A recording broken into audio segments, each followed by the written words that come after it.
Hi, I'm Lelia Lewis, and welcome to another edition of New Day, New Beginnings.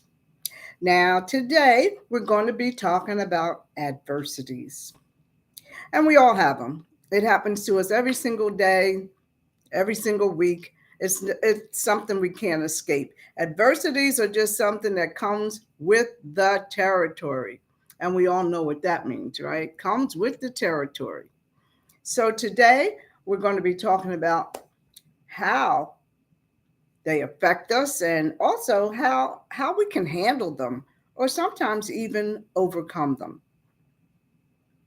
So first of all, let's say what is. Let me move this up a little. What is an adversity? And we all kind of know what it is, but an actual explanation of it is a definition is it's called considered a misfortune. And a misfortune, that's if I'm saying this now. If it's singular, it's a one time event. It's something that's happening now or by itself. But how about when you have adversities? And that's plural. So that means things that are happening in a row. You know, a singular thing could be one adversity, could be like a car accident or a serious illness you get, things that are, one time. But then the plural thing is stuff that happens in a row. I mean, like you could trip. Let's say you trip and you fall and you sprain your ankle. So now you're hobbling around with one foot, and then all of a sudden you're in the kitchen and you cut your hand. Now you got one hand. So now you got one hand and one foot, and then you're figuring, well, what else could go wrong? So it's like stuff that keeps happening. Then the kids, they're doing something and they're driving you crazy. Like, what am I going to do with these kids? I'm one-handed, one foot. So that's what I call adversities, and that's a state of, how do they say, serious and continuous difficulties where stuff just keeps happening and there just seems to be, for you, no relief. So today, I'm going to be referring to various different chapters and verses in the Bible, and it's going to describe numerous adversities that they had back then. In the Bible days, everything I do refers to something that's going on, that has gone on, I should say, in the Bible days. And that's good because this is where we learn. This is where we get our knowledge from the Bible. So I'm going to start with Moses. I start with Moses because his very first adversity was when God told him to go to Pharaoh, the king of Egypt, and demand, or not so harshly, but just request that he, Pharaoh, let the Egyptian people go. They had been enslaved by Pharaoh and the Egyptians for hundreds of years. And now that Moses was here, he got a word from God at the burning bush telling him, it's up to you. I'm sending you to Pharaoh to request that he let my people go. So we're going to go to the book of Exodus because the Exodus is the second chapter of the Bible. And I'm going to go to chapter 3, and I'm going to go to verse 10 through 12. Now, this is God talking to Moses. And in verse 10, he says, come now, therefore, and I will send thee unto Pharaoh, that thou mayest bring forth my people, the children of Israel, out of Egypt. And Moses said unto God, well, who am I that I should go unto Pharaoh, that I should bring forth the children of Israel out of Egypt? And he said, God, certainly I will be with you. I will be with you.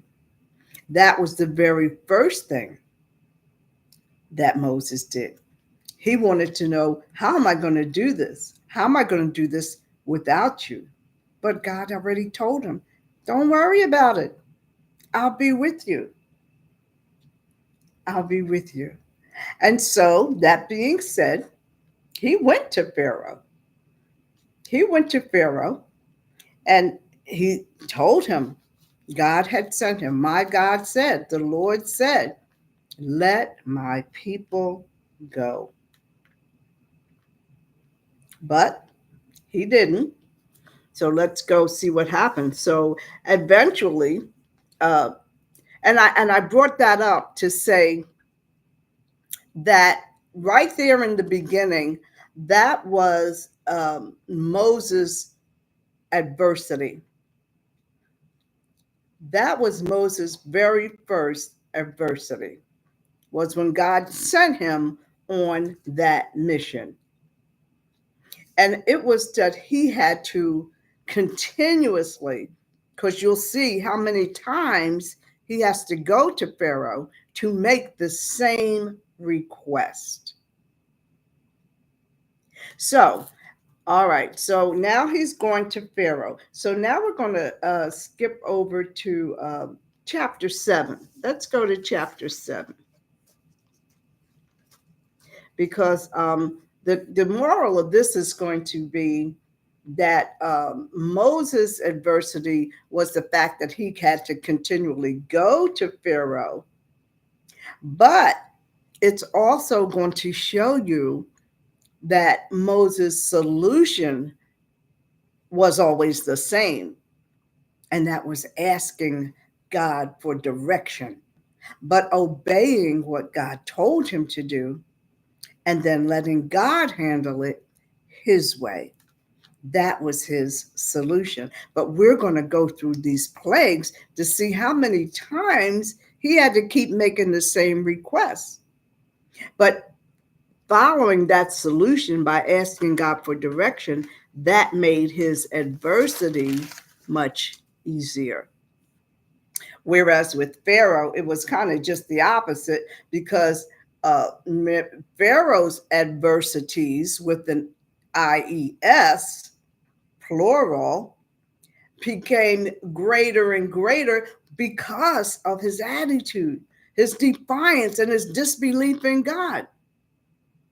I mean, and no matter how many times Moses would come back and let my people go, and he was like, no, no, no, no. So this is what made God decide that he would stop letting Moses go without showing signs of God. So let's go to what is it? Chapter 7, still in Exodus. We're going to start and see. Let's look at all these different adversities that Pharaoh had because of his defiance and because of his disbelief in God. I think it was 11 of them, I think. But we're going to go to chapter 7. We're going to go to chapter 7. And we're going to start in verse 8 because this is the very first thing that Moses did. Now, he went to Pharaoh and he said, the Lord has said, let my people go.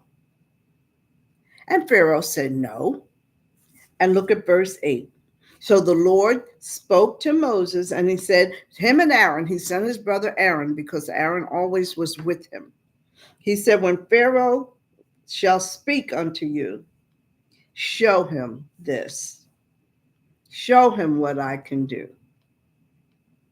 He said, and then take the rod, cast it before Pharaoh, and it shall become a certain serpent. And Moses and Aaron went unto Pharaoh, and they did so as the Lord had commanded. And Aaron cast down the rod before Pharaoh and before his servants, and it did become a serpent.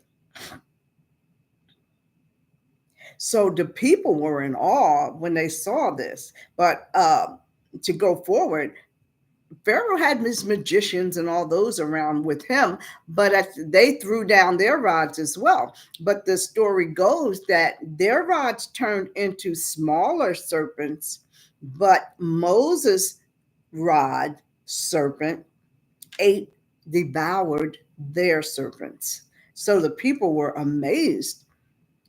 And Pharaoh just looked at it and he said, well, he still wasn't going to let them go. So his answer was still no. I will not let your people go. Okay. So Moses left and God told him again. He said, go back. Let's go to chapter 19. God spoke to Moses and Aaron again, and he said, take the rod. He said, now this time you'll stretch it out upon the waters of Egypt, upon the streams, the rivers, the ponds, and all the pools of water, that they may all become blood, and that there may be blood throughout the land of Egypt, in all the vessels of wood and the vessels of stone, everywhere where there's water, it shall be turned into blood. And so it was. And so it was. So, what happened then? Absolutely nothing. Because even though this happened, they were all mystified about it. I mean, the rivers, everything was blood now. There was no water in Egypt. There was no water in Egypt. But they did as they were told. And so finally the Pharaoh turned and he just walked away. And he said, no, I will not let them go. I won't let them go. Okay, so then the next thing that happened, let's go to verse 8, or chapter 8. And we'll just go through verse 2 through 4, because here's God talking to Moses again. And he says, so if they refuse to let them go, I will smite all their borders with frogs. And the river shall bring forth frogs abundantly, which shall go up and come into the houses and into the bedchambers, upon the bed, and into the houses of the servants, and upon the people, and into their ovens. Well, can you imagine opening your oven and a bunch of frogs jump out? But that's what God said he would do. And so Pharaoh still didn't want to hear. He was a very defiant man. He just thought he was God and there was no other. There was no other. And the frogs did come. And they did. They were everywhere. Everywhere. 16. So let's go and see what happened after that. The lands of everything was overrun with frogs. But it didn't seem to matter to Pharaoh. That's how determined he was. So the next plague, let's go to verse 16. We're still in chapter 8. The next plague was a plague of lice, Lice, the plague of lice. Let's read verse 16 and 17. So the Lord said to Moses and Aaron again, all right, if he doesn't cooperate, stretch out thy rod and smite the dust, all the ground and the land, that it may become lice throughout all the land of Egypt. And they did so. They did. And it became lice in man and beast. All the dust of the land became lice throughout all the land of Egypt. And Pharaoh's magicians, they couldn't believe what they saw. And they said, this is the finger of God. But Pharaoh's heart was still hardened. Wouldn't do it. He's like, no, I'm not letting the people go. So let's go down a little bit further. And it says, a swarm of flies. Because Moses told him, if he will not let my people go, verse 21, I will send swarms of flies upon them, and upon their servants, and upon thy people, into their houses. The houses of the Egyptians shall be full of swarms of flies, and also the ground where they are. Nothing but flies. But he also, when he's doing all these plagues, he's not affecting any of the Israelites. They lived in Goshen, the city of Goshen. So all this happened right around the Israelites. None of it happened in Goshen where the Israelites lived. But you know what? His defiance would not let the people go. So let's go to chapter 9. Chapter 9, this is the next thing that God did. He said, well, one more time, let my people go, that they may serve me. That's all he keeps telling them. And he keeps saying no. For if they refuse, this is God telling them, behold, the hand of the Lord shall come upon the cattle which is in the field, the horses, the asses, the camels, the oxen, and the sheep, and there shall be a very grievous rain. But you know what? It didn't matter to Pharaoh. He was so determined to do it his way. And that's what we have to learn from this. That's why I'm reading this line by line, to let you see how some people can be so determined and defiant, seeing before their very eyes stuff that they can't control, but they're determined to do it their way. So that made all the animals, everything just died. But still, the heart of Pharaoh was still hardened, and he did not let the people go. So, what was the next plague? The next plague came under the heading of boils and blains, Blains. And blains are like inflammatory swelling or sores on your face. And that's what was going to be the next plague, but he still didn't care. So, again, they went and they did as the Lord said. And the Lord said, this time he said to Moses and Aaron, he said, take handfuls of ashes. Take two handfuls of ashes out of the furnace and let Moses sprinkle it toward heaven in front of Pharaoh. Do it in front of him. And it shall become small dust in all the land of Egypt, and shall be a boil breaking forth. Out of the dust, boils will appear, and these blains, these swellings, these sores, these are going to be, they will be over man and beast throughout all the land of Egypt. And they took the ashes from the furnace, and they stood before Pharaoh, and they did this. And the magicians, they just couldn't believe what was happening to them, because it came upon their magicians and everybody in Egypt. But Pharaoh's heart was still hardened,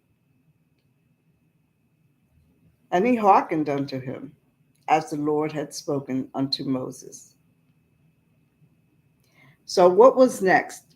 After that, came the plague of the hailstorm. So let's go to verse 13. Now this is under fire, hail, and fire. And the Lord said unto Moses, rise up early in the morning tomorrow, and go before Pharaoh, and say unto him, the Lord saith, let my people go, that they may serve me. Because at this time I will send all plagues upon thine heart, upon thy servants, upon thy people, that you may know that there is none like me in all the earth. For now I will stretch out my hand, that I may smite thee and thy people with pestilence, and thou shalt be cut off from the earth. Cut off from the earth. So now Pharaoh's getting a little bit kind of anxious. He's beginning to realize maybe there is something to this thing here. So let's go to where are we at? Verse 15. Okay. So then we're going to go to the locust. Let's see. That's chapter 10. Okay. Plague of the locust. I know a lot of you probably remember this one as well. Okay. So again, Pharaoh is still being his defiant self. So let's see. Verse 4 says, now this time, if he doesn't let my people go, if he refuses, by tomorrow I will bring locusts into the coast, and they shall cover the face of the earth, so that no one can be able to see the earth. And they shall eat the residue of that which is escaped from the remains of the hail. And they shall eat every tree which groweth from the field. And they shall fill thy houses, and the houses of thy servants, and the houses of all Egyptians. Fathers, mothers, doesn't matter. Everybody will be covered with locusts. So once that happened, Moses, they went and did what they did. But now look at what Pharaoh is saying in chapter 11. So he says, now, so go, that you are men that serve the Lord, that you did desire to do. And they were driven from Pharaoh's presence. After the locusts came, Pharaoh was like, all right, just go. Do what you have to do. And after the locusts came, now that Pharaoh was really getting a little bit nervous, so he called for Moses and Aaron. And he said, look at verse 16. Now he's changing his tune a little bit. He's saying, well, I have sinned against your Lord, the Lord your God, and I've sinned against you. And now, therefore, please forgive me, I pray thee. My sin only this once. Now he done 6 different things already to aggravate God. He's had 6 previous plagues, or 7. I don't even know where I'm at now. He's already down to plague number 10. And now he's saying, please forgive me only this once. And I entreat, I beg you, to ask the Lord your God that he may take away from me this death only. He can't take no more. So please ask your God to take this away, and I will let your people go. So they did, and God lifted the plague. But after that, once the plague was lifted, Pharaoh changed his mind. His heart was hardened again, and he still wouldn't let them go. Still wouldn't let them go. So look at verse 21. This is called the plague of darkness. So God sent them again. He said, stretch your hand toward heaven, that they may be darkness over the land of Egypt, even darkness which may be felt. That's heavy. That's heavy darkness. And that lasted 3 days. So after those 3 days, nobody could see anybody, and everybody just stayed put because it was completely dark. So after that, now Pharaoh Now Pharaoh is asking again. Um, he said, well, okay, you can go. Let your flocks and your herds stay. You can go. Let your little ones go, but not your flocks and your herds. But Moses said in verse 25, he said, but we got to have sacrifice and burnt offerings that we have to sacrifice unto our God. He says, and we have to have the cattle because we don't know what offerings we have to make.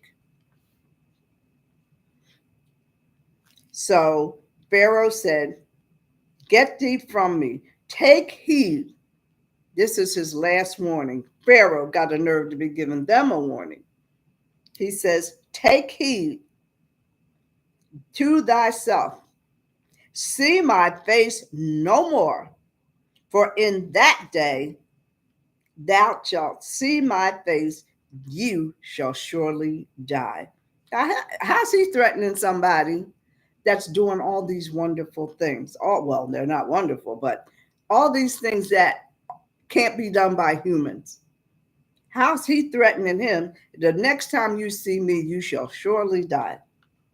And Moses turned and he said, thou hast spoken well.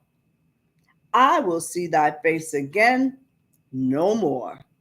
So he was satisfied with that because he knew Pharaoh can't outdo God. Nobody can outdo God. Try as you may. Think what you want. But let's go down to the last plague. The last plague was the plague of death, the death of the firstborn. The death of the firstborn. So let's hurry up and read verse 11, verse 5, I meant to say, in chapter 11. Because the firstborn in all the land of Egypt shall die. And God said that'll be from the Pharaoh on down, even him who sitteth on the throne, the firstborn of everyone shall die. And there shall be a great cry throughout all the land of Egypt. And Moses instructed all the Israelites to put the blood over their door, because when that death fog came, there would be nothing that the fog won't engulf. The firstborn will be. So they had all the Israelites put the lamb's blood over their door so that when the death fog passed by, it would not harm them. Pretty heavy stuff. Bottom line here is trusting in God. No matter what happens, trust in God, because he's the only one that can give us everything we need when we need it. And Moses knew that. And the moral of this story is all you have to do is read, learn about God. This was so interesting to me. I have so much more to talk about in the book of Exodus. Just that one book alone, about all the adversities that Moses encountered. Maybe we'll pick up on it next week. But Moses had adversity after adversity, but his solution never changed. His solution was always trusting in God. And that's all we have to do. Learn to trust, obey, and then let him handle it his way. That's all there is. Remember last week what I tell you? I told you, let God take the wheel. You just go for the ride. And I repeat, he's going to take you places you've never dreamed of. Until next week, I'm Lelia Lewis. Thanks for joining me.